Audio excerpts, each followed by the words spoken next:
ક્યારે એવું બન્યું છે કે ફુરસતની ક્ષણોમાં કોઈ દરિયા કિનારે જઈને બેઠા હો,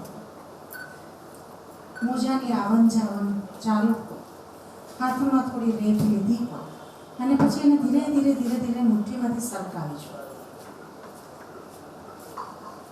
અને એવું લાગે કે હાથમાંથી જે રીતે રેત સરકી રહી છે એ જ રીતે જીવનના અમુક પડાવ પછી જિંદગી પણ સરકી રહી છે. કશુંક છૂટતું જાય છે. કવિતા મારો મુખ્ય વિષય છે એટલે મારી વાતચીતમાં કવિતા તો આવવાની છે. તો આપણે ગુલઝાર સાહેબની કવિતાથી શરૂઆત કરીએ. जब मैं छोटा था शायद दुनिया बहुत बड़ी हुआ करती थी. जब मैं छोटा था शायद दुनिया बहुत बड़ी हुआ करती थी. मुझे याद है मेरे घर से स्कूल तक का वो रास्ता. क्या क्या नहीं था वहाँ. चाट के ठेले थे, जलेबी की दुकान थी, बर्फ के गोले थे, सब कुछ था. अब वहाँ एक मोबाइल शॉप है, वीडियो पार्लर, फिर भी सब कुछ सुना पड़ा है. शायद अब दुनिया सिमट रही है. जब मैं छोटा था शायद शामें बहुत लंबी हुआ करती थी. मैं हाथ में पतंग की दौड़ लिए घंटों उड़ा करता था. सिया कविता છે. હાથમાં પતંગની દોરી સાથે હું કલાકો ઉડતો હતો. પતંગ ઉડતો તો નહીં, બચપન ઉડતો હતો. वो लंबी साइकिल रेस, वो बचपन के खेल, वो हर शाम थक कर चूर हो जाना. अब शाम नहीं होती. अब शाम कहाँ होती. दिन ढलता है और सीधी रात हो जाती है. शायद वक्त सिमट रहा है. जब मैं छोटा था दोस्ती बहुत गहरी हुआ करती थी. दिन भर वो हुजूम बनकर खेलना, वो दोस्तों के घर का खाना, वो लड़कियों की प्यारी प्यारी बातें, वो साथ में बैठकर रोना. अब वो सब कहाँ. अभी दोस्त है मेरे, अब भी दोस्त है मेरे, पर दोस्ती कहाँ रही. जब भी ट्रैफिक सिग्नल पर मिल जाते हैं तब हाय हो जाती है. शायद अब रिश्ते बदल रहे हैं, शायद जिंदगी बदल रही है. जिंदगी का सबसे बड़ा सच यही है जो अक्सर कब्रिस्तान के बाहर लिखा पाया जाता है. मंजिल तो यहीं पर थी, बस जिंदगी गुजर गई यहाँ आते आते. जिंदगी का लम्हा बहुत छोटा सा. जिंदगी का लम्हा बहुत छोटा सा है. कल की कोई बुनियाद नहीं है और आने वाला कल सिर्फ सपनों में है. अब बच गए इसी पल में. हमें सांभळो છો. अब बच गए इसी पल में, तमन्ना से भरी इस जिंदगी से हम सिर्फ भाग रहे. अब बच गए इसी पल में, तमन्ना से भरी जिंदगी से हम सब भाग रहे हैं. हम सिर्फ भाग रहे हैं. खुश रफ्तार जरा धीमी करो मेरे दोस्त. खुश रफ्तार जरा धीमी करो मेरे दोस्त और जिंदगी को जियो. जी भर के जियो, खूब जियो मेरे दोस्त, जिंदगी को बहुत प्यार से जियो। आ जीवन विषयમાં ગુલઝાર સાહેબનો દ્રષ્ટિકોણ છે, પણ આપણને બધાને પણ ક્યારેક ને ક્યારેક જીવનમાં એવો અહેસાસ 100% થતો હોય છે કે આપણે આ જીવનમાંથી કશુંક ખૂટતું રહ્યું છે, છૂટતું રહ્યું છે, કશુંક ખોવાઈ ગયું છે. હકીકતમાં તો જે ઘડીએ આ અહેસાસ થાય છે એ ઘડીએ આપણે જાગૃત થઈ ચૂક્યા હોઈએ છીએ, પણ સમજી નથી શકતા હોતા કે શું ખૂટે છે. એ કયો ખાલીપો જીવનમાં સર્જાય છે કે જેને ભરવા માટેની આપણી દોડ રહી હોય છે. ધમ પછાડા જીવનમાં આવતી કઈ શૂન્યતાને ભરવા માટેના છે એ આપણે ક્યારેય સમજી શકતા નથી. આપણે શોધવાની આ હેલ્પલેસનેસ છે કે આપણે ક્યાં અટકી ગયા છે, આપણે ક્યાં ચૂકી ગયા છે, કઈ ક્ષણો જિંદગીમાંથી આપણા જતી રહી છે. અને ઘણી વખત કેવું બનતું હોય છે કે હવે સોશિયલ નેટવર્કિંગનો જે જમાનો છે, ખરેખર સોશિયલિઝમથી દૂર થઈ અને આપણે સોશિયલ નેટવર્ક સાથે જોડાતા હોઈએ છીએ. આપણા કોઈ ખાલીપાને ભરવા માટે એક આભાસી દુનિયામાં આપણે ઓતપ્રોત થઈ જતા હોઈએ છીએ. નો ડાઉટ એમાંથી ઘણા બધા સંબંધો એવા પણ આપણને મળી જાય છે કે જે કદાચ આપણી સાથે જોડાયેલા સંબંધો કરતાં વધારે મજબૂત, વધારે પાવરફુલ થતા પણ હોય છે. પણ જે ઘડી આવો અહેસાસ થાય કે જિંદગીમાં એક ખાલીપો સર્જાયો છે, એક ક્ષણ શૂન્યતાની પણ મારા જીવનમાં આવી અને ઊભી રહી છે, એ ઘડીએ ત્યાં ને ત્યાં અટકી જાઓ, સમય કાઢો, થોભી જાઓ અને પાછળ જો. જિંદગી ગમે તે ક્ષણે યુટર્ન લઈ શકે છે. જે છૂટી ગયું છે એ પાછું નથી આવતું. જે ક્ષણોને આપણે ખોઈ દીધી છે એ પાછી નથી આવવાની. પણ જે ક્ષણો હવે પછીની આપણા હાથમાં છે એને આપણે ચોક્કસ ને ચોક્કસ મઠારી શકવાના છે. એ ક્ષણો આપણી પોતાની છે.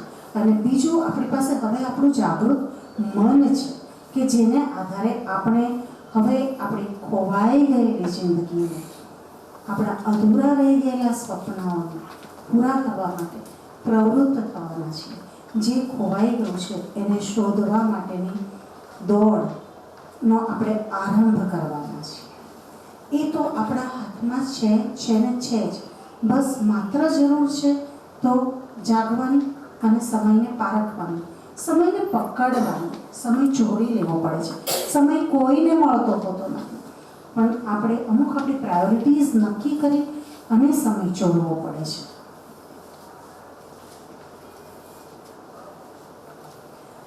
આમ પણ એવું કહેવાય છે કે 40 વર્ષ પછી જિંદગી શરૂ થતી હોય છે, કારણ કે ઉંમરનો એવો પડાવ છે કે આપણે થોડી જવાબદારીઓથી મુક્ત થઈ ગયા હોઈએ છીએ અને પછી આપણી પાસે એવો સમય હોય છે કે આપણે આપણા વિશે વિચારી શકીએ.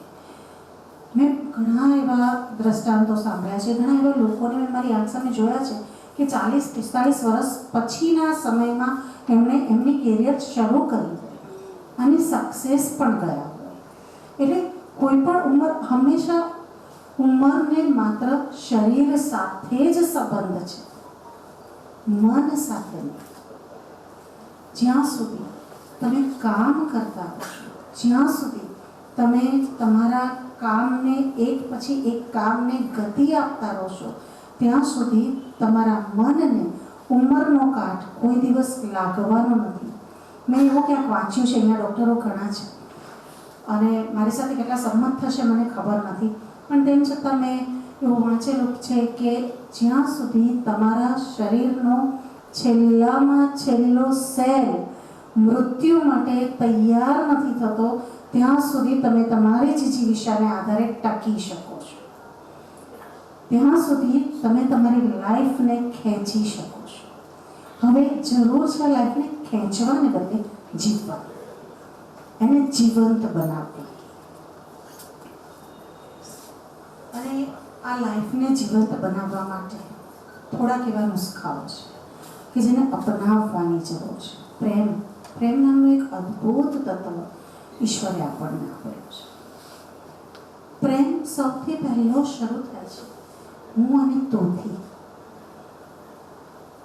પ્રિયતમ કે પતિ કે સાથે જોડાયેલું કોઈ પણ પાત્ર, પ્રેમની શરૂઆત ત્યાંથી થાય છે. પછી ધીરે ધીરે કુટુંબ સુધી વિસ્તરે છે.